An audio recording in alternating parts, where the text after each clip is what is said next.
네, 이제 오늘로써 예수님에 대한 내용들은 이제 끝이 납니다. 그래서 오늘까지 요 예수 그리스도와 관계된 내용들을 좀 살펴보고 또 이제 다음 시간에 이어서 그 뒷부분의 내용들, 이제 성령 하나님과 관계된 부분들을 또 함께 나누도록 하겠습니다. 네. 그래서 보시면 이 36챕터, 36과죠. 네. 또 이걸 36장이라고 안 써놨네요. 제가 37장이라고 써요. 유인물을 맨날 그거를 맨날 맞죠. 35장. 네, 맞습니다. 죄송합니다. 정신이 없네요. 네. 예수 그리스도의 세 가지 사역에 대해서 우리 한번 35챕터 내용을 먼저 한번 보도록 하겠습니다. 그리스도의 세 가지 사역, 즉 선지자, 제사장, 그리고 왕으로서의 사역에 대한 존 칼빈의 설명은 그리스도의 사역을 이해하는 데 크나큰 공헌을 했다라고 할 수가 있습니다. 그래서 그 내용들, 기독교 강요에 언급된 내용들은 요 내용들을 일단 살펴보고 요 유인물을 통해서 좀 더 깊이 있게 함께 나누도록 하겠습니다. 하나님의 선지자로서의 그리스도는 예언의 대상이고 또 주체셨다. 그의 위격과 사역은 구약의 초점이다. 그러나 그분 자신이 선지자이기도 하셨다. 자신의 예언자적인 말씀 속에서는 하나님의 나라와 다가올 하나님의 나라에서의 자신의 역할이 주된 주제였다. 또 선지자로서의 중요한 활동은 하나님의 말씀을 선포하는 것이었다. 따라서 예수님은 하나님 말씀을 선포하셨을 뿐만 아니라 그 자신이 하나님의 말씀이셨다. 즉 육신이 되신 하나님의 말씀, 최고의 선지자이셨다라고 할 수가 있습니다. 사실 이 부분들 가운데서 우리 성도님들이 생소하거나 새롭게 이렇게 접했던 특별한 좀 설명드려야 될 내용들은 없다고 생각합니다. 제가 생각했을 때. 근데 여기서 이제 예수님은 하나님의 말씀을 선포하셨을 뿐만 아니라 그 자신이 하나님의 말씀이셨다라고 했을 때 이 말씀이라고 하는 표현이 우리가 요한복음에 기록된 말씀을 통해서 알 수 있는 것처럼 로고스라는 표현이죠. 그래서 그 로고스라고 하는 표현은 나중에 예수님의 이름에서 좀 더 그 의미를 깊이 있게 좀 탐구해 보도록 할게요. 구약의 선지자가 다음 페이지에 구약의 선지자가 하나님을 대신하여 백성들에게 이야기한 것과는 달리 제사장은 백성들을 대신하여서 하나님께 이야기하는 사람이었다. 그리고 예수님은 위대한 대제사장의 역할도 수행했다. 사실 이 내용들은 이미 한번 다 읽어보셨죠? 이 내용들. 그래서 이 내용에서 예수님이 선지자였고 제사장이었고 또 왕이었고 이런 내용들에 대해서는 사실 여기 있는 내용들을 그냥 쭉 읽어보시면 쉽게 알 수 있는 내용들이라고 할 수가 있어요. 그래서 그 밑에 부분에만 보시면 그리스도의 사역을 온전하게 이해하려면 그를 선지자나 제사장 혹은 왕으로만 보아서는 안 된다. 이 세 가지 사역 모두가 완벽하게 그리스도 안에서 성취가 되었다라고 이렇게 이야기하면서 끝맺음을 하고 있습니다. 그래서 이 내용들은 사실 제가 이 내용을 보면서 이 내용 자체에서는 부차적으로 설명드릴 게 없어서 일단 이 내용은 여기로 이렇게 마무리하도록 하고 나눠드린 유인물을 좀 보도록 할게요. 나눠드린 유인물을 보도록 하겠습니다. 자, 그래서 이제 그리스도, 예수님을 우리가 그리스도라고 부르는데 그리스도의 세 가지 사역이라고 했을 때 이 그리스도라고 하는 이름 자체, 그 호칭 자체에 뒤에 이제 이 36과에서도 이제 그리스도라고 하는 호칭에 대해서 이야기하고 있죠. 거기서 이제 그 36챕터의 밑에 부분에 보시면 그리스도라는 호칭이 매우 자주 붙기 때문에 사람들은 이것이 예수님의 성이 아닐까 착각한다. 이렇게 착각하는 사람 제가 본 적 없는 것 같은데 어쨌든 예수 그리스도니까 아마 그렇게 이야기하는 사람들이 있다고 이야기하는 것 같아요.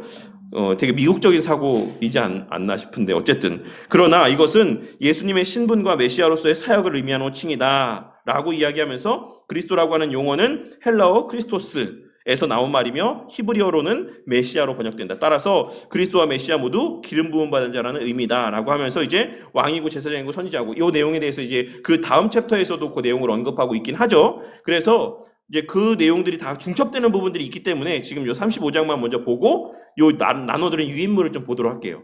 그리스도라고 하는 이름 자체에 사실 그 세 가지의 직분의 속성들이 담겨져 있습니다. 그래서 이 그리스도라고 하는 이름이 뭐라고 지금 이야기했습니까? 히브리어 메시아의 헬라어적 표현이라고 이야기하고 있어요.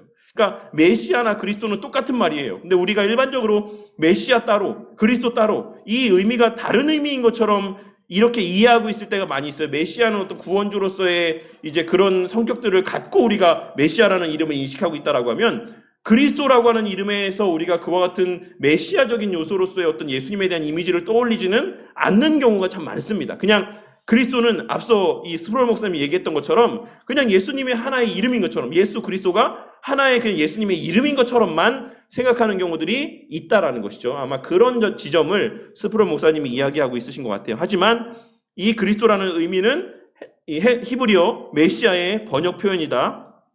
두 말은 똑같은 의미다. 그리고 또 그 의미는 기름 부음을 받은 자라는 의미다라고 하는 것을 상식적으로 그냥 알고 계시면 될 것 같습니다. 율법파에서 제사장과 왕과 선지자들이 거룩한 기름으로 부음을 받았다라고 하는 것을 고려할 때 그리스도라고 하는 칭호는 이 세 가지의 직책과 관계가 된다라고 할 수가 있죠. 그래서 그 구약시대의 왕에게 기름을 붓고 선지자에게 기름을 붓고 그 다음에 제사장에게 기름을 부은 이유가 뭐다? 결국에는 그 사람들 자체가 특별한 의미가 있는 게 아니라 나중에 이 사람들이 예표하고 있는 이 직분들을 수행하실 예수 그리스도를 나타내 보여주기 위해서, 예수 그리스도께서 무슨 일을 하기 위해서 이 땅에 오시는지를 알려주시기 위해서 이러한 세 가지 직분의 기름 부음을 통해서 그 직분을 세우라고 말씀하신 것이다라고 할 수가 있는 겁니다. 하나님께서는 그의 영원하신 목적을 따라 그의 독생자이신 주 예수 그리스도를 택정하여 하나님과 사람 사이의 중보자가 되게 하시며 선지자, 제사장, 왕, 자기 교회의 머리요 구주 만유의 우사, 세상의 심판자가 되게 하시기를 기뻐하셨다. 이것은 웨스트민스터 신앙고백서 제8장 1항에 있는 내용을 그대로 옮겨서 기록해 놓은 표현입니다. 그리스도가 둘째 아담으로 불려지기에 예수님에게 삼중직이 허락되었다라는 사실에서 우리는 첫째 아담에게도 선지자, 제사장, 그리고 왕으로서의 기능들이 허락되었을 것이다라는 사실을 충분히 유추해 볼 수 있다. 이게 무슨 말입니까? 태초의 아담에게 이 왕으로서의, 선지자로서의, 제사장으로서의 역할들이 다, 기능들이 다 주어져 있었다라고 하는 사실을 우리가 유추해 볼 수 있다라는 사실을 말씀하고 있는 겁니다. 그래서 그 내용에 대해서 잠깐 말씀을 드리자면 선지자로서의 아담은 하나님을 따라 하나님을 생각할 수가 있었다. 그는 하나님의 사역들을 해석할 수 있었고 전 피조물들을 대표하여 하나님의 진리를 말할 수 있었다. 그래서 아담에게는 이러한 기능들이 있었다라는 거예요.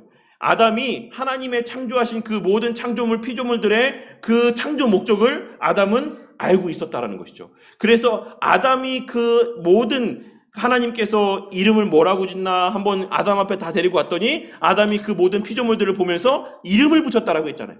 이름에는 어떤 의미가 담겨있다라고 했습니까? 그 존재의 본질과 속성에 대한 것들이 그 이름 가운데 담겨져 있다라고 우리는 성경의 말씀을 통해서 확인할 수가 있어요. 그러니까 그 말은 아담이 하나님의 뜻, 하나님의 마음, 하나님의 그 모든 계획, 이 모든 것들에 대한 인지가 있었다 없었다? 있었다라는 것을 대표적으로 그 모든 피조물의 이름을 지어주는 행위들을 통해서 우리는 확인할 수가 있는 거죠. 그와 같이 아담은 하나님의 뜻을 직접적으로 깨달을 수 있는 선지자적인 기능이 그에게 허락되어져 있었다. 둘째로 제사장으로서의 그는 자신을 하나님께 산 제물로 드렸다. 그는 자신과 그가 관찰한 모든 것을 바쳐서 하나님께 예배했다. 그는 제사장으로서의 예배자로서의 삶을 사는 존재였다라고 하는 것을 우리가 또한 확인할 수 있고, 또 왕으로서의 그는 바른 지식과 거룩한 헌신을 따라 만물을 정복하고 다스렸다. 그의 행동은 하나님의 뜻에 부합했고 그 뜻을 나타내었다. 물론 중요한 것, 아담 안에 이 세 가지 직분에 대한 의식이 있었다라는 말은 아니다. 무슨 말입니까? 아담이 그것을 인식하고 이것을 했다는 것은 아니에요. 그래, 내가 왕이지, 내가 선지자지, 내가 제사장이지, 이런 것을 인식하고 이런 행동을 한 것은 아니었지만 본래 하나님께서 하나님의 형상으로 아담을 창조하셨을 때 아담에게는 이 모든 기능들이 담겨져 있었다라는 것을 말씀하고 있는 겁니다. 근데 이 기능들을 그 하나님과의 관계가 깨어짐으로 말미암아서 다 어떻게 됐다? 잃어버리게 됐다.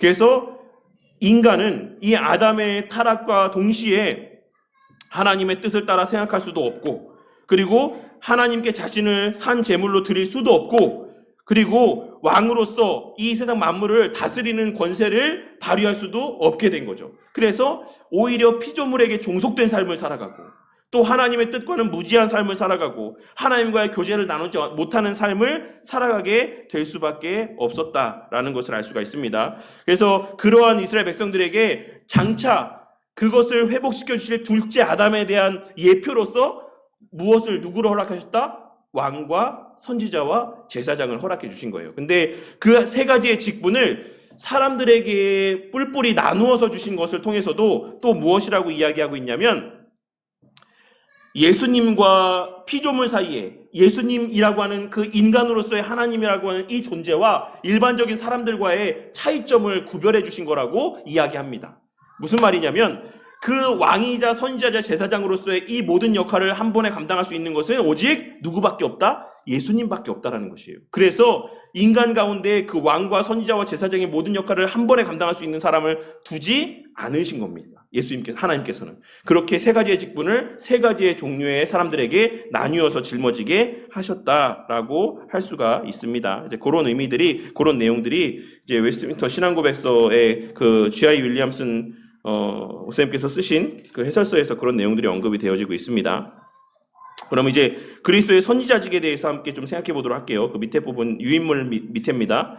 그리스도는 선지자로서 기름 부음을 받았다. 이때 그는 이러한 성령의 특별한 기름 부음을 통해서 비슷한 직책을 가진 보통 교사들과 구분되시고 완전한 가르침을 베푸셔서 모든 예언을 종결시키시며 자기 안에 완전한 지식과 지혜를 찾게 하셨다. 그래서 이제 더 이상 새로운 특별한 계시가 있다 없다? 없다. 예수 그리스도께서 이제 이 모든 완성된 성경의 말씀들을 종결하시고 그 이후에는 새로운 특별 계시는 존재하지 않게 하셨다라는 겁니다. 그래서 우리는 그 내용들이 어디에 써 있었죠?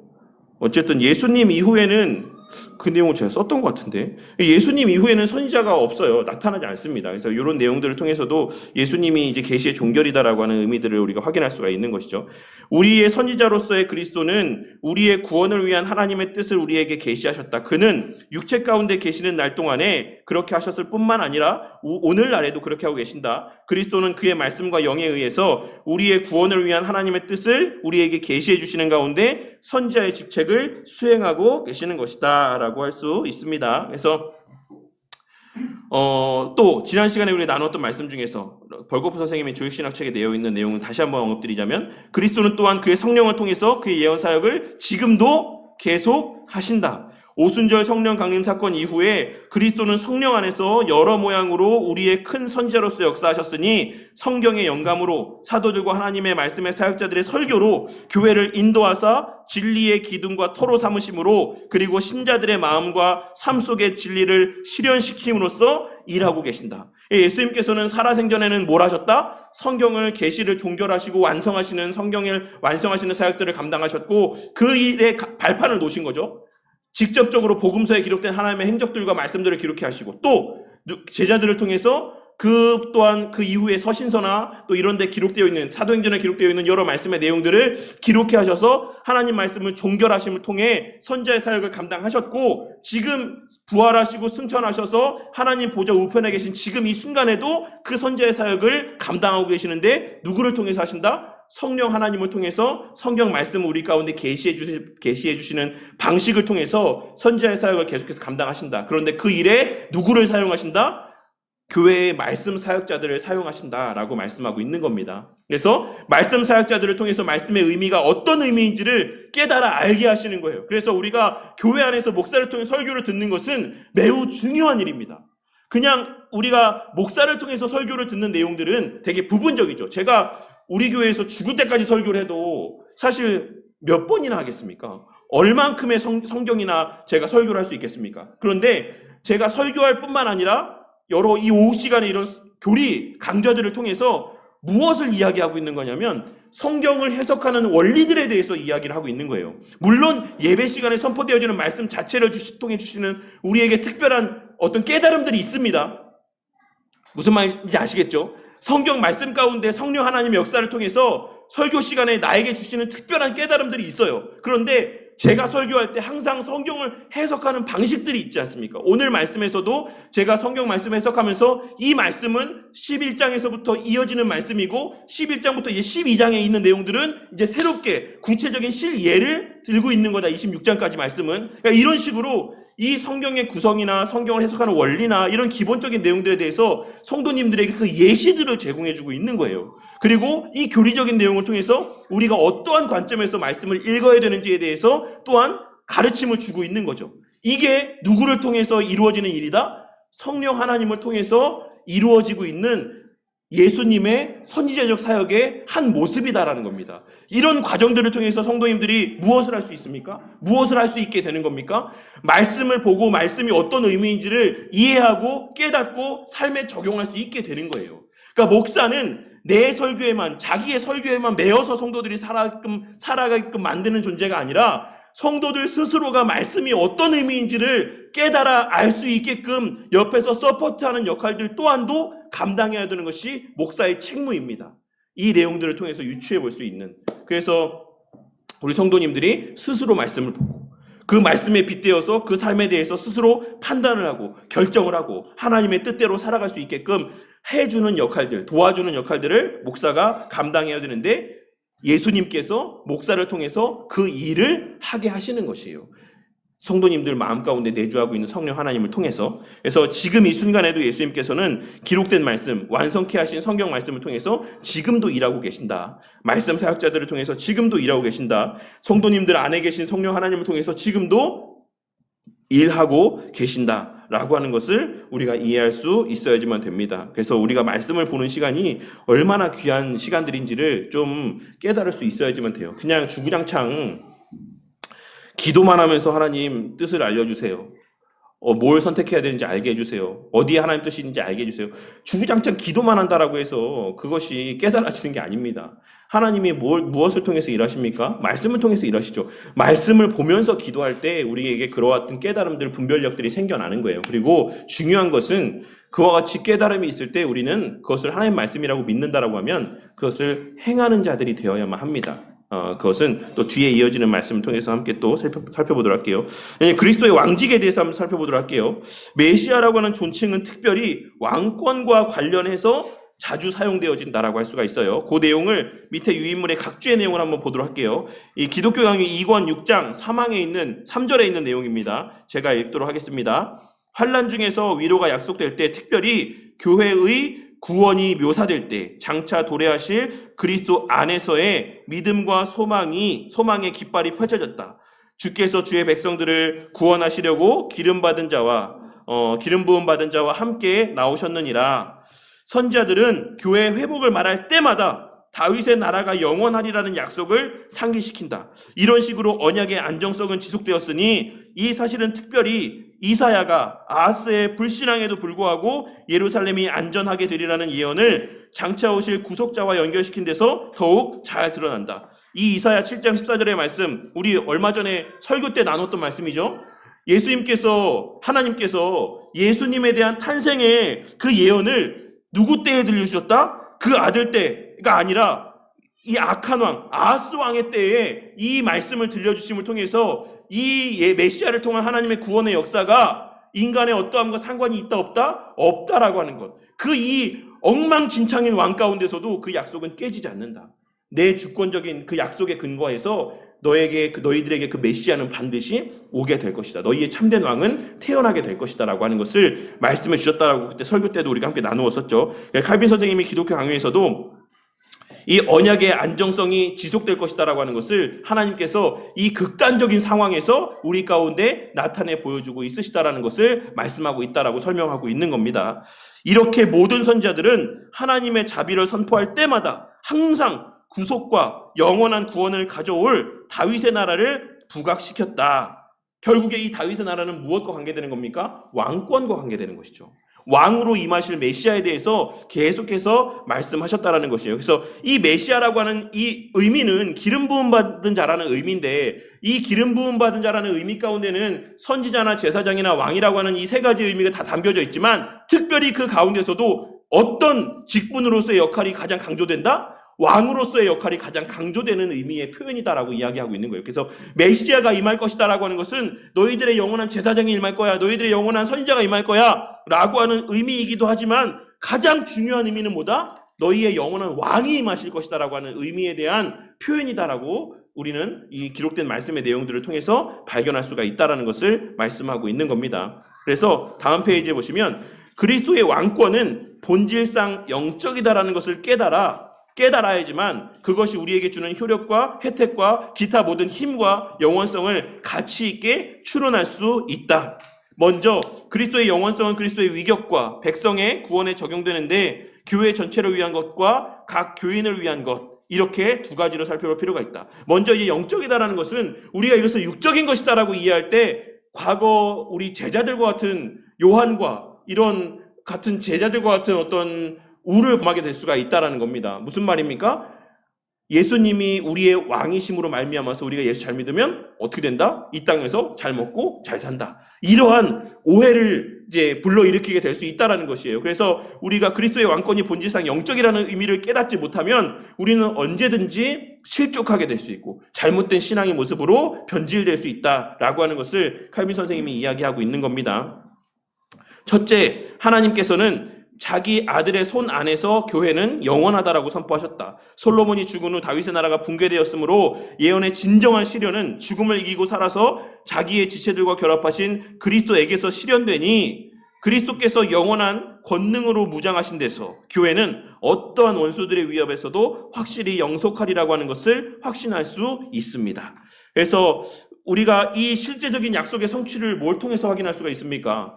초대교회 때부터의 그 로마의 엄청난 극심한 박해 속에서도 교회가 어땠습니까? 오히려 더 흥왕하고 복음이 전파되어져 가고 교회가 더 많이 세워짐으로 결국에는 로마의 황제가 이 기독교를 국교로 공인하지 않을 수 없는 그러한 상황에까지 놓이게 되는 것을 우리가 확인할 수가 있죠. 물론 기독교가 로마의 국교로 공인된 것이 우리 기독교에 있어서 복이냐 은혜냐 이거는 좀 다른 문제이지만 어쨌든 간에 그러한 핍박 속에서도 하나님의 복음이 교회가 무너지지 않고 멸절되지 않고 계속해서 증거되어졌다라고 하는 사실은 우리에게 시사하는 바가 있다라고 할 수가 있습니다.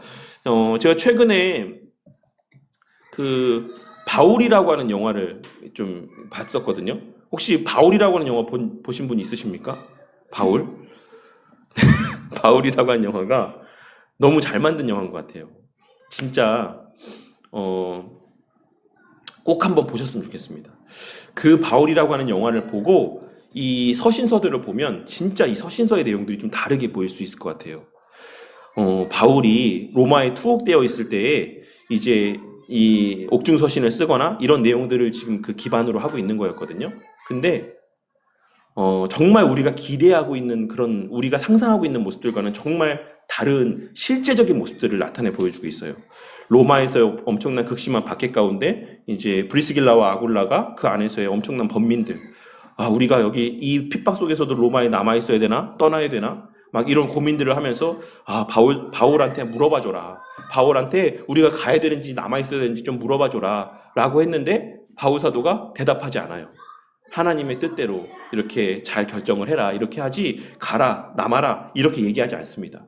그러니까 우리가 일반적으로 바울 사도라고 생각하면 막 바울 사도는 물으면 모든 거 다 대답해주고 막 엄청난 영적인 지도자로서의 막 권위를 발휘하고 이럴 것처럼 생각하지만 실제적으로 바울은 그 자신으로서 엄청난 극심한 고뇌도 있었고 번민들도 있었고 그 사역을 감당함에 있어서의 많은 고통도 있었고 이제 많은 그런 어려움들이 있었다라고 하는 것들을 거기서 너무 생생하게 잘 묘사해주고 있는 것 같아요. 그래서 누가가 계속해서 끊임없이 막 정말 지도자가 맞냐? 왜 대답해주지 않냐? 막 이렇게 이야기하고 편지라도 한 통 써라. 막 이렇게 이야기하고 막 그런 내용들이 너무 어쨌든 너무나도 좋습니다. 근데 제가 이런 말씀을 드리는 이유가 뭐냐면 이제 누가가 바울을 만나러 가는 그 감옥에 이제 바울을 만나러 가는 동안에 그 길에 밤에 그 제가 예전에 말씀드렸던 것처럼 그리스도인들이 이제 불에 태워지고 있어요. 그 밤 길을 밝히는 가로수처럼 살아있는 사람들한테 계속 이제 기름을 부어서 불을 태우는 장면들이 나오거든요. 그러니까 우리가 믿는 기독교는 그 교회의 초대교회 때 현실은 그러했다라는 거죠. 어떨 것 같으십니까? 솔직히. 저는 사실 모르겠어요. 저는 그 당시에 제가 기독교인이었으면 저는 모르겠습니다. 저는 정말 그 신앙을 유지할 수 있었을까? 근데 그러한 핍박 속에서도, 그러한 엄청난 핍박 속에서도 교회가 계속해서 유지됐다라는 거예요. 뭘 특별한 걸 주는 것도 아닌데 뭐 교회 와서 떡을 주길 하나, 교회에서 뭐 더 나은 무엇을 보장해 주길 하나. 그 초대교회 때 오히려 교회를 다님으로 말미암아서 기독교인이 되었다라는 사실로 말미암아서 가족들이 다 죽임을 당하고 직장에서 일을 할 수 없게 되고 막 그러한 열악한 환경이 되었는데도 불구하고 그들이 그렇게 그 공동체 안에서의 그리스도인으로서의 삶을 살아가고 교회가 유지되었다라고 하는 것. 그 개개인을 들여다봤을 때는 그 안에서의 수많은 어려움들도 있었고 수많은 반목과 대립도 있었고 누가 봐도 쉽게 그냥 무너질 것만 같은 고린도 교회만 봐도 그 편지의 내용들만 보면 어떻습니까? 고린도 교회가 너무 좋은 교회입니까? 든든하게 반석 위에 세워져 있는 교회입니까? 막 치고받고 싸우고 서로 자랑하고 이러한 모습이 있는데도 잘못된 막 음행들이 막 넘쳐나고 막 이런데도 그런 교회들을 통해서 복음이 계속해서 전파가 되어진 거예요.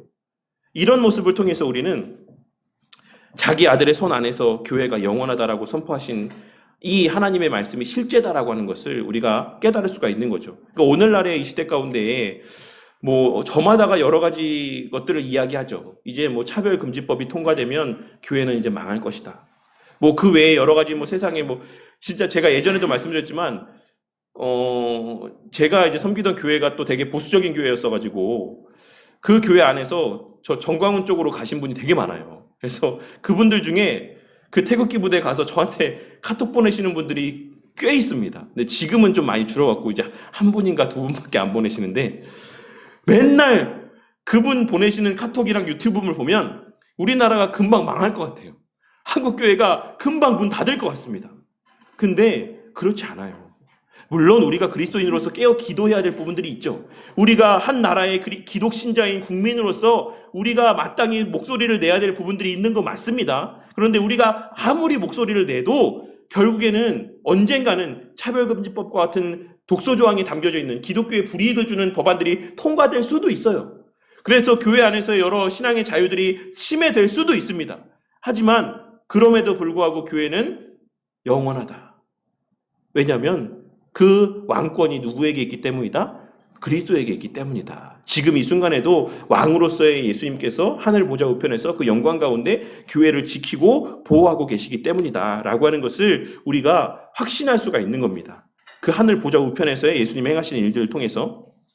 둘째로 그리스도의 영원성 안에서 성도들 각 사람은 축복된 영생불사를 바라볼 수 있게 되었다. 따라서 그리스도의 왕권이 영정이라는 말에서 우리 각 사람은 용기를 내어서 더 좋은 생명이 있다는 소망을 붙잡아야지만 되고 이 생명이 지금부터 이미 그리스도의 손에 의해서 보호받고 있다는 것을 깨닫고 결실을 기다려야지만 된다. 그래서 뭐 외적인 여러 가지 여건들과 환경들 때문에 신앙이 흔들리지 않기를 바란다는 것입니다. 우리의 신앙의 여정 가운데 때로는 잘 살 수도 있고 못 살 수도 있죠. 때로는 평통할 수도 있고 고난이 있을 수도 있죠. 그럼에도 불구하고 이미 우리의 생명은 하나님 보좌에 그 하나님의 왕권에 붙들려서 안전하게 보호되고 있다. 이렇게 살든 저렇게 살든 우리는 제가 예전에도 말씀드렸던 것처럼 어쨌든 죽으면 다 천국 갑니다. 그러한 소망 가운데 하나님의 예비하신 은혜 가운데 우리는 살아가야지만 된다. 그것이 그 예수님의 세 가지의 직분의 가운데 왕으로서의 예수님을 진정으로 믿고 신뢰하는 자들의 삶의 모습이다라는 것입니다. 그리스도의 왕으로서의 직책이 우리에게 준 축복이 무엇이다? 첫째로 그리스도의 왕권은 영적인 까닭에 평생 십자가를 지고 싸워야 하는 어렵고 가련한 우리의 지상 생활에서 그 힘과 효력이 확실하게 나타난다. 어디에서 나타난다고 했습니까? 평생 십자가를 지고 싸워야 하는 어렵고 가련한 우리의 지상 생활에서 그 힘과 효력이 확실하게 나타난다. 평안함 가운데 나타난다? 아닌 거죠. 늘 형통한 삶 가운데 나타난다? 그렇지 않습니다. 우리의 그리스도인으로서의 하나님의 그 왕권의 힘과 능력은 어느 때 빛을 발한다? 십자가를 지고 싸워야 하는 어렵고 가련한 우리의 지상의 삶 가운데 그 예수님의 그 왕으로서의 능력이 비로소 빛을 발한다라고 할 수가 있는 겁니다. 그런 면에서 한국교회에 부어진 이 부요함과 평안함이라고 하는 것은 또 마냥 복이라고만 또 할 수도 없다라고 생각해요. 지금의 한국교회에 차고 넘치게 부어지는 이 은혜들은 그게 꼭 은혜다라고만 할 수도 없다라고 생각합니다. 먼저 그리스도에게서 우리가 약속받은 행복은 외면적인 유익이 아니고 영적인 생명인 것을 깨달아야지만 된다. 즐겁고 평화로운 생활, 많은 재산, 아무 해도 받지 않는 안전한 처지, 육신이 보통 동경하는 풍부한 오락 등이 아니고 우리의 행복은 천상생활에 있다. 그리스도께서는 우리의 영혼, 구원을 위해서 필요한 모든 것을 주신다. 이 땅에서 유익한 삶을 위해서가 아니라 영혼의 구원을 위해서 필요한 모든 것을 주신다. 따라서 우리의 본성에 없는 성령의 은사를 주시고 어떠한 영적 원수들의 공격 앞에서 방위력을 강화시켜 우리 안에 임한 하나님 나라의 특징인 성령 안에서의 의와 평강과 희락을 누리게 하시니 지상적이며 육적인 까닭에 부패하는 것이 아닌 영적 생명의 영원에 이르게 하신다. 그래서 예수 그리스도의 왕권이 가장 극치로 드러나는 우리의 신앙의 모습이 뭐다? 의와 평강과 희락을 누리는 삶이 그리스도를 왕으로 모시고 살아가는 사람의 필연적이고 가장 극치의 모습이다라는 것이에요. 이 땅에서 잘 먹고 잘 사는 삶이 아니라 그 어떤 상황 속에서도 의를 추구하며 평강과 희락 가운데 살아가는 이러한 삶이 그리스도를 왕으로 모시고 살아가는 성도의 모습이자 교회의 모습이다라고 하는 것을 말씀하고 있는 겁니다. 그러므로 우리는 불행과 기근과 멸시와 비난과 그 밖에 괴로움이 있는 이 세상을 참고 지나가야 한다. 하지만 우리 임금께서는 결코 우리를 궁핍하게 버려두시지 않고 필요한 것들을 주실 것이요 드디어 우리는 싸움을 끝내고 개선할 것이다. 이렇게 아버지께로부터 받은 모든 것을 우리에게 나누어 주시는 것이 그리스도 통치의 특색이다. 우리를 자기의 권능으로 무장시키시고 자기의 웅장한 미로 장식하시며 자기의 부요로 풍부하게 만드셔서 우리로 하여금 지극히 자랑하게 하시며 마귀와 죄와 죽음을 상대로 두려움 없이 싸우게 하시니 그리스도의 의를 입은 자로서 세상의 모든 비난을 초월할 뿐더러 은혜를 받은 자답게 그에게 영광이 될 만한 열매를 맺어야지만 된다라고 할 수 있습니다. 그래서 그런 상황들 속에서도 외면적인 교회 공동체 이런 모습들이 계속해서 왕성하게 자라가게 하시는 은혜 또한 베풀어 주신다라는 것을 말씀하고 있는 것이죠. 본질적인 것은 영적인 것이지만 그 영적인 은혜에 수반되어지는 육적인 은혜도 있다라는 것을 말씀하고 있는 거예요. 본질은 영적인 것이지만 그 가운데서 주시는 영적인 유익들이 있다라고 하는 것을 말씀하고 있는 겁니다. 그래서 이 사실들을 좀 기억하시고 정말 계속 반복해서 말씀드리지만 영혼이 잘됨 같이 범사가 잘 되는 것이 의미가 있다. 영혼이 잘 되는 것이 먼저고 그 다음이 범사의 형통함이다. 이 순서가 뒤바뀌면 망하는 길이다. 라고 하는 것을 꼭 기억하셔야지만 돼요. 육신의 형통함이 먼저이면 반드시 망합니다. 이것은 필연적이에요. 그래서 이것을 꼭 기억하시고 우리의 예수 그리스도의 왕권에 대해서 그것이 본질상 영적이다라고 하는 사실을 꼭 유념하고 살아가는 저와 우리 모두가 되기를 바라겠습니다.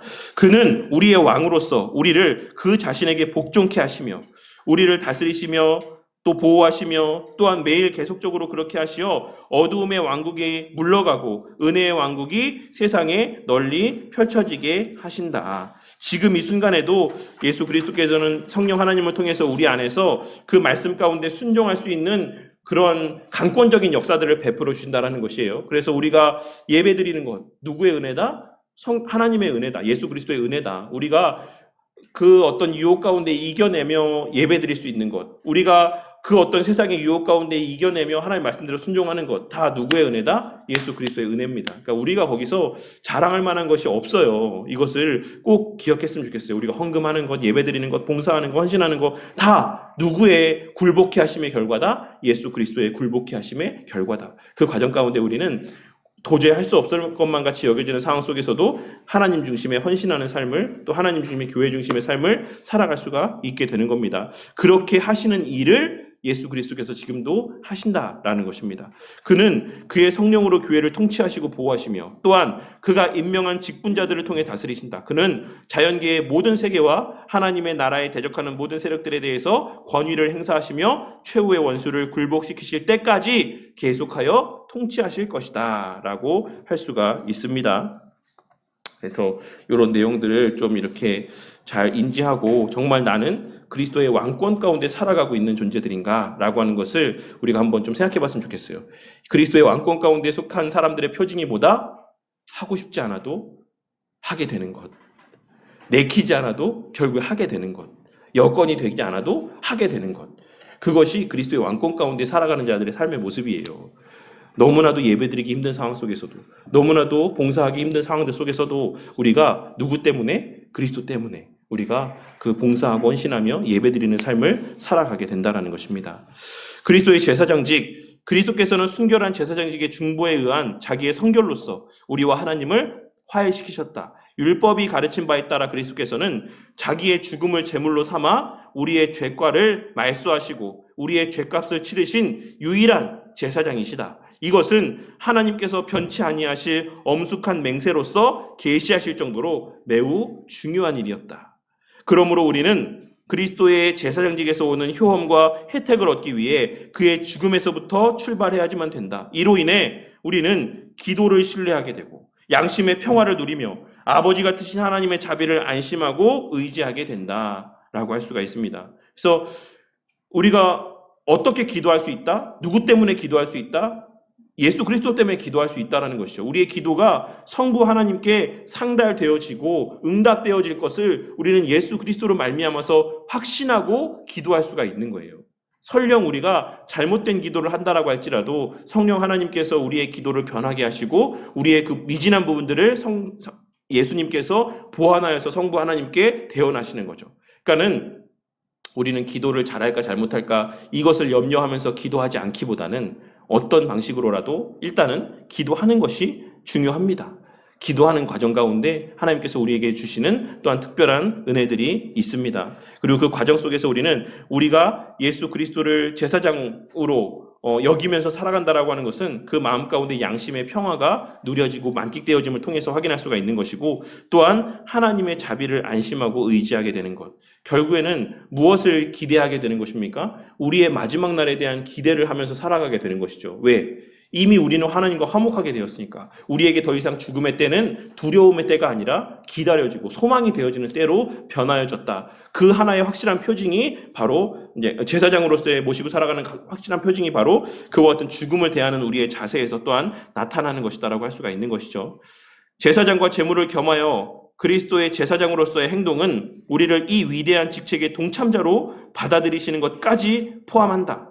우리는 그리스도 안에서 제사장이 되어서 그를 의지하여 하나님 앞에 나아간다. 예배의 자리로 나아간다라는 것이죠. 이것이 그리스도께서 저희를 위하여 내가 나를 거룩하게 하오니 라고 말씀하신 뜻이요. 다니엘이 말하듯이 지극히 거룩한 곳에 기름을 부은 이유이다 라고 이야기하고 있습니다. 이 다니엘 9장 24절에서의 이 말씀 한번 볼까요? 다니엘 9장 24절.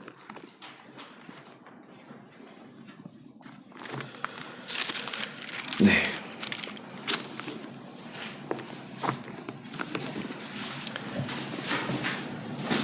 다니엘 9장 24절.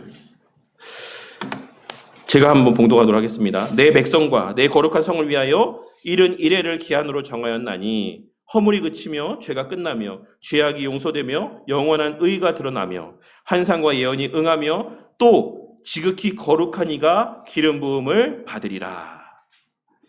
여기서의 지극히 거룩한 이가 누구냐? 이거에 대한 논쟁은 지금까지도 분분합니다. 이재희 형이라고 하는 분은 이 지극히 거룩한 이를 누구로 보냐면 예수 그리스도로 봅니다. 그런데 그 외에 대다수의 신학자들은 그리고 또 대다수의 유력한 주석들은 이거를 예수 그리스도라고 보지 않아요. 특별히 WBC 주석에서는 이 내용을 가리켜서 이것을 예수 그리스도로 볼 만한 근거가 하나도 없다라고 이야기합니다. 그래서 이거를 예수 그리스도로 볼 수 없다라고 이야기하고 그 외에 대다수의 학자들은 이 지극히 거룩한 이 이 대상을 누구로 보냐면 교회로 봅니다. 교회.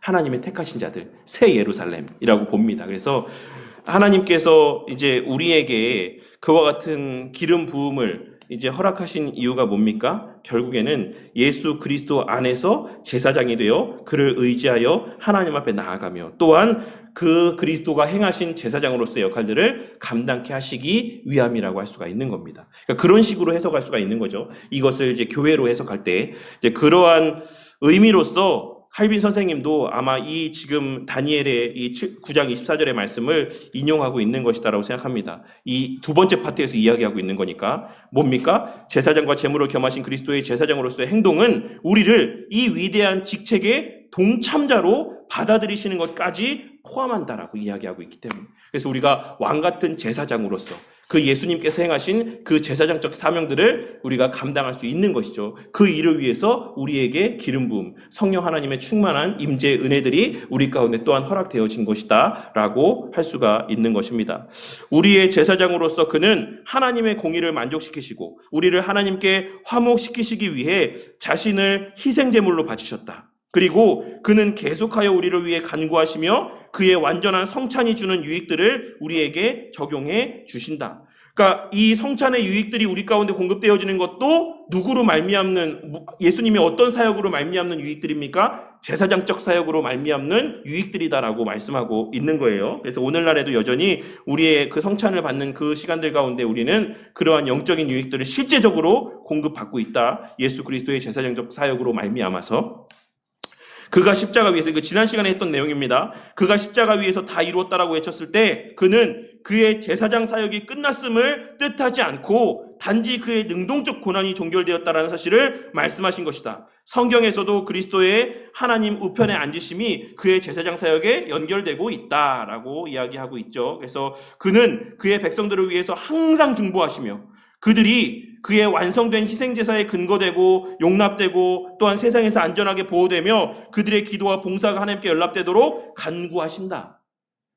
이것이 누구의 말입니까? 벌크업 선생님의 교육신학 책에서의 기독론에서 이야기하고 있는 바입니다. 그래서 이제 정리하자면 우리가 하나님 앞에서의 예배드리는 예배자로서의 삶을 살아갈 수 있는 것도 예수님의 성삼위 하나님 그 삼중직의 그 직분으로 말미암는 은혜들이고 우리가 행한 모든 것들이 하나님 앞에 연락되어지는 것들도 예수님의 삼중직의 여전한 사역의 결과로 말미암는 은혜인 것입니다. 그래서 우리가 사실 우리가 행하는 것들 가운데 하나님 앞에 내세우고 자랑할 수 있는 것이 있다 없다? 하나도 없다라는 거예요. 다 누구의 사역의 결과다? 예수 그리스도의 지금 하나님 보좌 우편에서의 여전히 감당하고 있으신 삼중직 사역의 결과로 말미암아 예배드리고 헌신하고 충성하며 그 충성이 또한 우리의 기도가 하나님 앞에 연락되어지고 기쁨이 되고 또 우리가 이 땅에서의 천국 소망하며 살아갈 수 있는 그 모든 은혜가 우리 가운데 주어지는 것이다라고 하는 것을 깨달을 수가 있는 것이죠. 그래서 우리가 이 사실을 인지하고 살아간다라고 한다면 우리가 예수님의 그 삼중직의 그 직분이 여전히 유효하고 여전히 그 사역을 감당하고 있다는 사실을 우리가 온전히 인지하고 살아가고 있다라고 한다면 필연적으로 그런 의미에서도 그리스도인은 교만할 수가 없어요.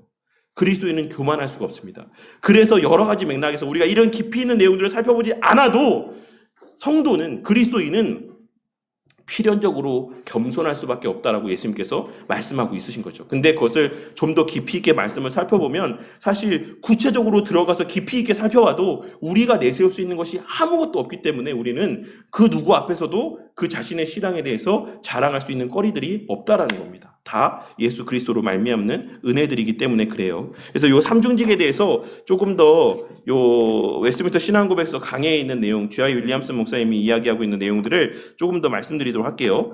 그 앞서도 말씀드렸던 것처럼 G.I. 윌리엄슨 목사님이 이 웨스트민스터 고백서 강해에서 뭐라고 이야기하고 있냐면 성질이 각각 다른 직책을 이렇게 세우심으로 하나님은 인간 본성의 어두운 불완전성을 나타내 보여주고 있다라고 이야기하고 있고 또한 자기의 독생자에게 요구된 완전성을 나타내 보여주고 있다라고 이야기하고 있어요. 그러니까는 하나님께서 이 세 가지의 직분을 세 종류의 사람들에게 나누심을 통해서 인간은 불완전해.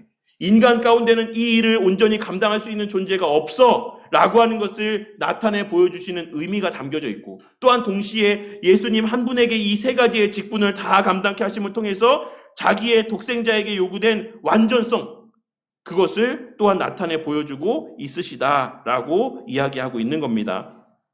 그 가운데 이제 선지자와 제사장과 왕의 직분에 대해서만 간략하게 좀 말씀드리도록 할게요. 선지자라고 하는 용어는 처음으로 누구한테 사용이 되었냐면 아브라함에게 사용이 되었다. 그러나 역사의 초창기부터 어떤 사람들은 하나님의 진리의 대변자로서 봉사했다. 예컨대 에녹, 노아, 이삭, 그리고 야곱, 이러한 자들이 대변자의 노릇을 했다. 모세의 경우 그는 우리가 선지자라는 용어와 관련지어 일반적으로 생각하는 그 탁월함을 갖춘 선지자로 호칭된 첫 번째 사람이었다라고 이야기하고 있습니다. 그러나 예수 그리스도가 오시고 성경이 완성된 후로는 아무 선지자도 일어나지 않았다라는 사실을 우리는 주목해야지만 된다라고 이야기하고 있습니다. 아시겠죠? 이 선지자라고 하는 역할들은, 선지자라고 하는 이 호칭이 구체적으로 사용되기 이전에도 여러 사람들에게 그 역할들이 주어져 있었다라는 것을 말씀하고 있는 거예요. 또 제사장도 마찬가지죠. 제사장이라고 하는 단어는 신비스러운 멜기세덱과 관련하여서 처음으로 언급되어져 있다. 이것은 그의 시작이나 끝에 대해서 아무런 기록이 없기 때문에 중요하다. 이 멜기세덱이 누구를 예표하는 것이다? 예수 그리스도, 우리의 영원한 대제사장 되시는 예수 그리스도를 이 멜기세덱이 예표하고 있는 것입니다. 그러나 멜기세덱 이전에도 피의 제사를 드리는 것은 제사장의 행위였다. 이처럼 아브라함이 제사장이었고 이삭이 제사장이었고 야곱이 제사장이었다. 그러나 거듭 말하거니와 모세 시대에 이르러서야 비로소 특정한 직책이 세워졌다. 아론이 이 직책을 얻은 첫 번째 사람이었다. 앞서도 이야기했던 것처럼 모세가 선지자로서의 이렇게 공식적으로 이렇게 일컬음 받은 사람이었지만 그 이전에도 선지자는 있었다 없었다? 있었다.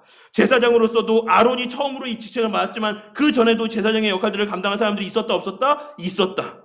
그것을 말씀하고 있는 것이죠. 끝으로 자기의 사역이 영원토록 남아있게 될 최고의 제사장이 일어날 때까지만 1년의 제사장들이 있게 되리라는 것이 역시 계시되었다. 어디에 계시되어 있습니까? 사무엘상 2장 35절과 36절에 그 마지막 제사장에 대한 예언의 말씀들이 기록이 되어 있다는 것이죠. 그 예언이 누구를 통해 성취된 겁니까? 예수 그리스도를 통해서 성취되었다. 그러니 이미 창세 때 이후로 그 모든 그 사람들 가운데, 하나님의 백성들 가운데 이 제사장은 계속해서 있어 왔다 없었다? 있었다라고 이야기하고 있는 거예요. 공식적인 제사장으로서의 직분이 없었을 때에도 이전에도 그 제사장의 역할을 감당했던 사람들은 있어 왔다라고 하는 사실이 이 지금 G.I. 윌리엄스 목사님이 이야기하고 있는 요지라고 할 수가 있는 겁니다.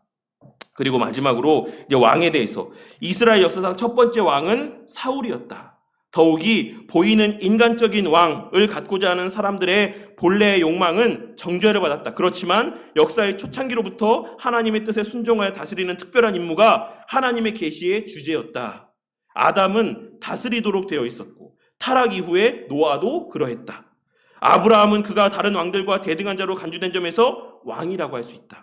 그러니까 아브라함이 왕이라고 불려지지 않았지만 그 당시에 다른 왕들과 대등한 위치에 서 있었던 점들을 미뤄봤을 때 그는 왕과 같은 자였다라는 사실을 유추해 볼 수 있다라는 것이고, 그의 아내는 여주 왕비라고 불렸고 그녀에게서 1년의 왕들이 나올 것이다라는 사실이 창세기 17장 16절에 기록이 되어 있죠. 너에게서 왕들이 태어나게 될 것이다. 이 사실들을 통해서 아브라함이 왕과 같은 존재였다라는 사실을 우리는 유추해 볼 수 있다라는 거예요. 그러니까 이 왕도 마찬가지로 계속해서 인간 세상 가운데 그 왕이라고 하는 존재가 있어 왔다라는 것이죠. 공식적으로 이 사울 때에 이르러서야 왕이라고 하는 직분이 공식적으로 명명되었지만 이 왕과 같은 역할을 감당하는 사람들은 계속해서 있어 왔다라는 것. 아담 때부터 계속해서 왕과 같은 직분들이 사람들 가운데 있어 왔다라는 사실을 말씀하고 있는 것입니다. 그래서 이 군주 정치의 설립은 하나님의 영원한 계획과 뜻에 분명히 일치되었다.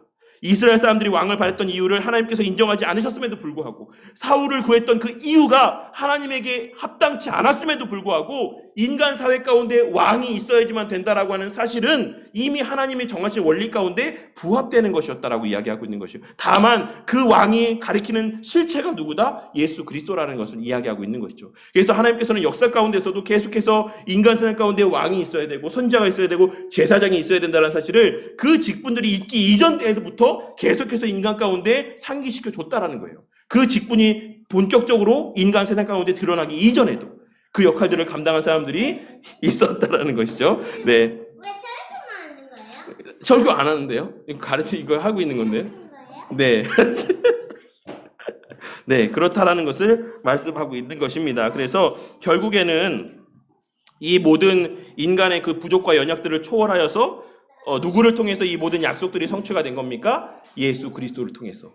우리의 참 왕이시자, 참 선지자이자 참 제사장이신 예수 그리스도를 통해서 그 모든 역사 가운데 계시되었던 그 왕과 선지자와 제사장의 직분이 온전히 성취되었다라고 하는 것을 말씀을 하고 있습니다. 그래서 그런 내용들을 기억하고 그로 말미암는 유익들 가운데 우리가 거하고 있는가? 우리가 과연 진정 예수 그리스도를 영원한 지금 이 순간에도 우리의 영원한 왕으로 모시고 살아가고 있는가? 지금 이 순간에도 영원한 선지자로서의 그 역할들을 감당하고 계시다라고 우리가 믿고 있는가라고 하는 것을 생각해 볼 필요가 있고, 우리가 그 제사장으로서의 예수 그리스도의 사역들을 인지하고 우리에게 그와 같은 제사장 사역 가운데 동참케 하시는 은혜를 우리가 인지하고 누리며 만끽함 가운데 살아가고 있는가에 대해서 좀 생각해 볼 필요가 있을 것입니다. 그래서 우리가 왕 같은 제사장이라고 하는 그 의미 가운데는 어떤 의미가 담겨져 있는 겁니까? 우리를 통해서 뭘 하게 하시는 거예요? 예수 그리스도께서 너희는 가서 모든 민족에게 복음을 전하고 제자를 삼고 세례를 주어서 하나님의 백성이 되게 하라. 나를 예배하게 하고 모든 말씀을 가르쳐 지키게 해라. 이 모든 말씀이 결국에는 우리에게 어떤 역할을 감당케 하시는 겁니까? 제사장적 사역을 감당케 하시는 거예요. 세상과 하나님의 그 택하신 자들 사이의 관계를 연결짓는 역할들을 감당케 하시는 것이다라고 할 수가 있는 겁니다. 우리가 지금 여전히 예수님께서 그 사역을 감당하고 계시다, 내가 그 안에 속해 있다라고 하면 우리는 복음을 전하는 삶을 살지 않을 수 없다라는 거예요. 우리가 예수님을 우리의 영원한 제사장으로 믿고 우리 신뢰하고 그 안에 거하고 있다라는 것을 에 대한 반증, 그것을 믿고 확신한다라고 하는 반증은 동시에 우리의 삶에서의 그 제사장적 사역을 감당하는 모습으로 반드시 발현되어질 수밖에 없는 겁니다. 그리고 또 하나, 이제 예수님의 호칭에 대해서 살펴보고 좀 마치도록 할게요. 네. 나사렛 예수는 역사상 그 어떤 인물보다도 많은 호칭으로 불리셨으며 대략 정리하면 다음과 같다. 그리스도요, 주요, 인자요, 구주요, 다윗의 자손이요, 대제사장이요, 뭐 이렇게 있습니다. 여러 이름들이 있습니다. 그 중에서 몇 가지, 세 가지만 살펴볼 텐데, 첫째로는 그리스도. 그리스도라고 하는 용어는 앞서 말씀드렸던 것처럼 이러이러한 의미들이 있습니다. 이거는 그냥 읽어보시면 될 것 같아요. 왜냐하면 이미 이전에 말씀드렸기 때문에. 그리고 또 주라고 언급이 되어져 있는데, 이거는 이 당시에 주라고 하는 이 의미는 사실 여러 가지 의미들이 담겨져 있다고 합니다. 첫 번째 의미는 일상적인 존칭으로서의 이런 의미들이 사용되기도 했고, 둘째로는 이제 노예가 그 주인을 표현할 때 내 주인님이라고 하는 표현으로도 사용이 된 표현이라고 할 수 있습니다. 근데 중요한 거는 마지막 세 번째예요. 이 황제에게 쓰여지는 말이다. 여기서는 주권자를 가르친다. 1세기 로마의 황제들은 신하들에게 충성을 맹세하는 말로 시저, 카이사르는 주다라고 고백할 것을 요구했다. 그리고 당시의 그리스도인들은 이것을 따르지 않았다라는 이유로 죽임을 당했다. 그들의 기독교의 제1강령은 예수는 주라고 하는 것이었다라고 알려져 있다라고 합니다. 그래서 예수님을 주라고 부르는 것은 로마의 관점에서도 되게 급진적인 것이었지만 유대인들의 관점에서 더욱 과격한 것이었다. 왜? 구약에서의 이 주라고 하는 호칭은 누구에게만 사용된 표현이었기 때문에 그렇습니까? 성부 하나님에게만 사용된 표현이었기 때문에 그래요. 그러니까는 로마의 입장에서도 예수님을 주다, 황제다, 왕이다, 우리의 주인이다라고 고백하는 것은 로마 입장에서도 되게 듣지 못할, 야 이거 말이 돼? 라고 할 만한 일이지만 더더군다나 유대인들에게 있어서 예수님이 주다라고 이렇게 고백하는 것은 엄청난 말이었다라고 하는 것을 말씀하고 있는 거예요. 구약에서 주가 하나님에게만 사용되었기 때문에. 그러나 주라는 호칭은 하나님 아버지께서 예수님에게 부여하신 것이다. 바울은 빌립보서 2장 9절에서 모든 이름 위에 뛰어난 이름에 대해서 이야기를 하고 있습니다. 그리고 이 주라는 호칭을 이제 하나님께서 주셨다라는 사실을 빌립보서 2장 11절에서 바울 사도가 고백을 하고 있는 것이죠. 이러한 말씀을 통해서 이 예수 그리스도의 주라는 호칭은 누구로부터 왔다? 누구로부터 왔다? 성부 하나님으로부터 온 표현이다. 호칭이다. 라고 하는 것을 성경이 분명하게 명시하고 있다라는 것입니다. 그리고 이것을 가리켜서 이제 주석에서는 이렇게 이야기하고 있습니다. 이 빌립보서에서의 이 예수 그리스도가 주다라고 하는 이 호칭, 이 표현, 이 고백이 기독교 최초의 신조요 신앙 고백이다라고 이야기를 하고 있어요. 그래서 예수 그리스도가 주님이시다, 주이시다라고 하는 이 고백이 그렇게까지도 이야기를 하고 있습니다. 그리고 또 하나, 이제 인자라는 호칭이 있는데, 인자라고 하는 호칭은 예전에도 우리 신학 강좌 시간에 제가 말씀을 드렸던 것을 아마 기억하시는 분들이 있을 거라고 생각합니다. 이것은 예수님의 호칭 가운데 가장 흥미진진하고 자주 오해가 되는 표현이다. 왜? 이 인자라고 하는 표현이 뭘 나타내 보여주는 표현이라고 오해가 됩니까? 예수님의 인성을 나타내 보여주는 표현이라고 많은 사람들이 오해하기 때문에 그래요. 내가 인자야, 내가 사람의 아들이야 라고 하는, 이 사람으로서의 아들이야 라고 하는 이 표현이 예수님의 인성을 이렇게 이야기하는 표현이라고 많이 오해되고 있다는 거예요. 근데 이 인자라고 하는 표현은 오직 누구만 사용한 표현이라고 저희가 예전에 말씀드렸습니까? 예수님만 표현한, 예수님만 자신에 대해서 사용한 표현이에요. 내가 인자다. 근데 이 인자라는 표현이 중요한 이유가 뭐라고 이야기하고 있습니까? 이 인자라는 호칭이 사용된 것은 신약에서 세 번째 빈도밖에 되지 않지만, 그리스도, 주 다음에 이 인자라는 표현이 세 번째 빈도로 사용되고 있지만, 이것은 오직 예수님만이 사용하셨고 예수님이 즐겨 사용하신 표현이었다. 이 호칭의 중요성은 어디에서 나타난다? 다니엘서의 이 말씀이 언급되었기 때문에 중요성을 지니는 거예요. 이 다니엘서에서의 이 왕, 인자로서, 인자와 같은 이라고 표현됐을 때 이 인자와 같은 이의 표현이 어떤 장면에서에 대한 묘사로 언급되고 있습니까? 심판주로서의 그 의미로서 이 표현이 사용되고 있는 거예요. 그 다니엘서에 기록된 인자는 어떤 대상이다? 심판주다. 그러니까 예수님께서 나를 인자라고 표현하는 이유는 그 의미에는 어떤 의미가 담겨져 있습니까? 내가 바로 그다. 내가 바로 그 심판주다. 내가 바로 그 다니엘서에 예언된 그 인자다 라고 하는 의미가 담겨 있는 겁니다. 그러니까 이것은 예수님이 자신을 인간이라고 표현하고 있는 표현이 아니라 뭐라고 표현하고 있는 것이다. 반대로 자신의 하나님이심을 나타내 보여주는 표현이에요. 아시겠죠? 근데 많은 경우에 인자라는 표현이 뭘로 오용된다? 사람, 인성을 나타내주는 표현이라고 오용된다라는 것이죠. 그래서 나눠드린 유인물 마지막에 보시면 인자라는 예수님의 명칭에는 의심의 여지 없이 예수가 단지 이스라엘만 아니라 모든 사람과 유사한 참된 사람이라는 사실이 담겨 있지만, 동시에 예수가 모든 사람 가운데 전적으로 독특한 위치를 차지한다라고 하는 사실도 표현되어 있다. 완전한 인간이자 완전한 하나님이시고 또한 동시에 심판주 하나님이시라는 의미가 이 인자라고 하는 표현 가운데는 담겨져 있는 겁니다. 그래서 그런 의미들을 좀 염두에 두시면 될 것 같아요. 그리고 마지막으로 이제 말씀, 주 3세기 동안의 로고스라는 호칭보다 더 집중적으로 철학적 신학적 관심을 자아내는 용어는 없었다. 우리 성도님들 여기에서 내용들을 보셔서도 아시겠지만 이 로고스라고 하는 표현이 예수님의 요한복음에 이 사용되기 이전에도 있었던 말일까요? 없었던 말일까요? 있었던 말입니다. 이 로고스라고 하는 표현을 실제적으로 그 개념을 가장 확실하게 정립한 사람은 누구냐면 아리스토텔레스였어요. 그래서 그 내용에 대해서만 좀 말씀드리도록 할게요. 로고스, 요 책에서 101가지 철학 개념의 기독교 신앙을 위한 101가지 철학 개념의 이 책에 있는 내용을 제가 조금 읽어드리도록 하겠습니다. 로고스, 이 말씀이라는 단어로 느슨하게 번역된 고대 그리스도인의 용어로 모모의 근거, 모모학이라는 의미가 될 수도 있다. 고대 그리스의 철학적인 용례에서 로고스는 모든 실제의 질서를 부여하는 우주의 원리이다.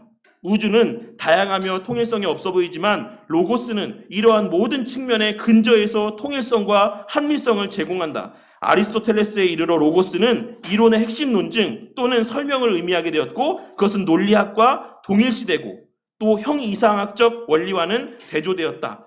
스토아 전통에서의 로고스는 우주 안의 이성적인 조화의 원리와 동일시하였다. 로고스는 최상의 질서와 통일성뿐만 아니라 합리성의 근거이기도 하다. 그러니까 이 말이 무슨 말입니까? 결국에 이러한 당시에, 그러니까 요한 당시에 이미 로고스라고 하는 표현은 기독교 그 사회 가운데, 헬라 문화 가운데 이미 통용되고 있는 표현이었어요. 그런데 그 로고스라고 하는 표현을 누구를 설명하는데 지금 사용하고 있는 거면 요한이 예수님을 설명하는데 이 로고스다. 예수님이 로고스다. 이 말을 하고 있는 거예요. 그러니까 이 말을 통해서 요한이 말하고 싶었던 핵심이 뭘까요? 왜 요한이 예수님을 가리켜서 예수님이 로고스다, 니들이 알고 있는 그 로고스의 실체가 예수님이다 라고 하는 것을 왜 어떤 의미에서, 어떤 의도에서 말씀하고 있는 걸까요? 거기에서 그 내용들을 좀 생각해 보자면 요한복음에서는 특히 예수님은 창조의 배후에 있는 질서의 원리이자 창조의 최종 목적이다. 요한은 예수님은 사람이지만 그 이상이시라는 것, 즉 예수님은 우주적인 의미를 지닌 인물이고 곧 로고스이시다. 이 모든 창조 피조 세계의 원인이자 목적이 되시고 그 모든 질서를 부여하시는 분이다. 니들이 알고 있는 그 로고스의 실제는 사실 예수님이다 라고 하는 것을 말씀하고 있는 거예요. 그래서 오늘날 우리가 생각하고 있는 로고스라고 하는 예수님에 대한 그 의미와 이 당시에 요한복음이 쓰여졌을 당시에 그 헬라 문화권이 안에 있는 사람들이 생각했던 예수님이 로고스다라고 했을 때 그 받아들이는 인식은 전혀 다릅니다. 아시겠죠? 우리는 그냥 일반적으로 말씀이라고만 생각하잖아요. 근데 그 당시에 헬라 문화권에 있는 사람들이 읽었을 때 이 예수님이 말씀이시다라고 하는 이 의미는 우리가 받아들이는 의미와는 다르다라고 하는 것을 말씀하고 있는 겁니다. 그래서 이 놀라운 말씀에서 로고스는 하나님과 구분되기도 하며 하나님과 동일시되기도 한다. 이 역설은 삼위일체 교리에도 큰 영향을 미쳤다. 이 구절에 의하면 말씀은 삼위 중 제2위로 보인다. 그는 위격으로 아버지와 다르지만 본질에서는 같다.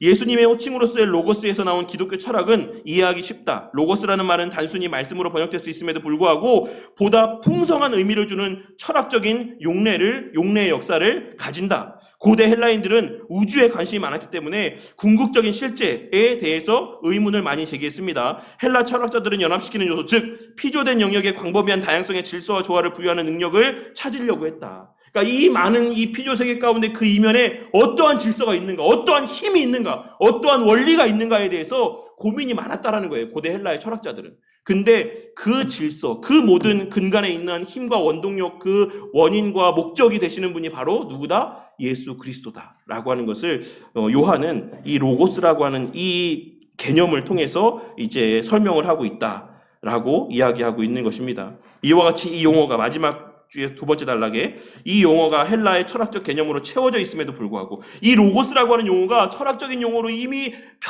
이 모든 그 헬라 문화권 안에서 팽배하게 사용되고 있음에도 불구하고 성경에서 사용하는 로고스의 용례는 헬라 철학의 용례 수준을 훨씬 넘어선다.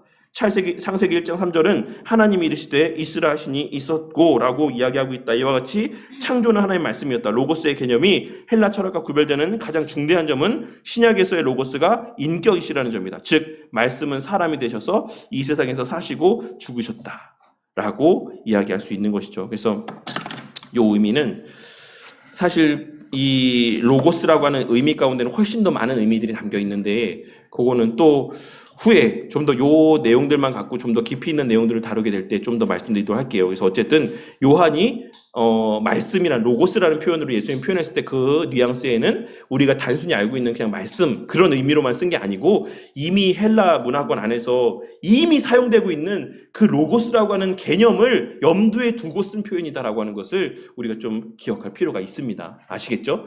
니들이 그렇게 고민하고 니들이 염려하고 니들이 그렇게 골머리 싸매고 생각하는 그 눈에 보여지는 그 실제 이면에 있는 그 원인자, 그 질서의 그 근간, 그가 바로 예수님이시다 라고 하는 것을 말씀하고 있는 겁니다. 그로 말미암아 존재하고 그를 위하여 존재하고 그 모든 이면과 그 원인과 원인자와 목적이 되시는 분이다라고 하는 의미들이 담겨져 있는 겁니다. 네, 제가 아는 부분은 여기까지이기 때문에 요만큼만 설명하도록 하겠습니다. 추후에 좀 더 요 내용들을 깊이 있게 좀 살펴보고 나서 또 덧붙여서 또 말씀드릴 내용들이 있다라고 하면 또 말씀드리도록 할게요. 로고스라고 하는 내용들은 철학적인 표현의 의미에서 우리가 좀 인터넷에만 찾아봐도 사실 엄청나게 많이 있어요, 자료들이. 그것들도 한번 궁금하시면 또 참고해 보시면 좀 더 요 내용들 요한의 그 예수님에 대한 로고스라고 하는 표현의 의미를 우리가 좀 더 깊이 있게 좀 상고해 볼 수 있을 거라고 생각합니다.